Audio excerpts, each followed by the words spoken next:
एक छोटे से गांव में अर्जुन नाम का एक लड़का रहता था। वह मेहनती था, लेकिन उसकी सबसे बड़ी कमजोरी थी उसका नकारात्मक सोच। वह हमेशा सोचता था कि उसके पास पर्याप्त साधन नहीं है, किस्मत उसका साथ नहीं देती और वह कभी सफल नहीं हो पाएगा। चाहे कितना भी प्रयास करे, उसके मन में असफलता का डर हमेशा बना रहता था। एक दिन गांव में एक साधु बाबा आए। अर्जुन ने भी उनके प्रवचन में भाग लिया।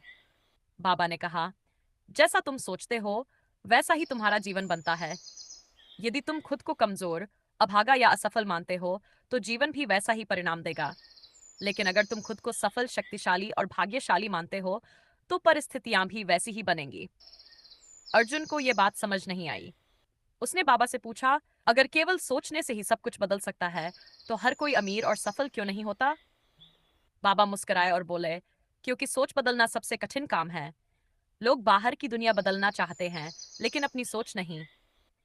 बाबा ने अर्जुन को एक बीज दिया और कहा, इसे रोज पानी देना और मन में सोचना कि यह पेड़ बनेगा और तुम्हें फल देगा। लेकिन ध्यान रखना, एक दिन भी नकारात्मक सोच आई तो यह बीज नष्ट हो जाएगा।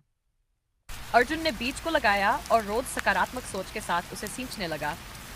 धीरे धीरे उस बीज से एक पौधा निकला। अर्जुन को एहसास हुआ कि सकारात्मक सोच केवल कल्पना नहीं, बल्कि आत्मविश्वास का बीज है।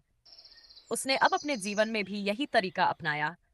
वह कहने लगा, मैं कर सकता हूँ, मेरे पास क्षमता है, मेरा भाग्य मेरे हाथ में है। उसने पढ़ाई पर ध्यान दिया, नया कौशल सीखा और गांव में एक छोटा व्यवसाय शुरू किया। शुरुआत में कठिनाइयां आई, लेकिन इस बार अर्जुन का मन डगमगाया नहीं। कुछ सालों बाद वही अर्जुन जो खुद को असफल मानता था, अब गांव का सबसे सफल युवा बन चुका था। उसने अपने गांव में एक प्रशिक्षण केंद्र भी खोला जहां वह युवाओं को यही सिखाता, जैसा सोचोगे वैसा ही बनोगे। यह कहानी हमें सिखाती है कि हमारा भविष्य हमारी सोच पर निर्भर करता है। नकारात्मक सोच जीवन में बाधाएं खड़ी करती है, जबकि सकारात्मक सोच रास्ते खोलती है। अगर हम खुद पर विश्वास करें और लगातार सकारात्मक सकारात्मक सोच के साथ कार्य करें। निष्कर्ष, भविष्य कोई जादू नहीं, बल्कि हमारी सोच और कर्मों का प्रतिबिंब है। जैसे बीज बोगे, इसलिए हमेशा अपने विचारों को सकारात्मक रखो, क्योंकि जैसा सोचोगे वैसा भविष्य बनाओगे।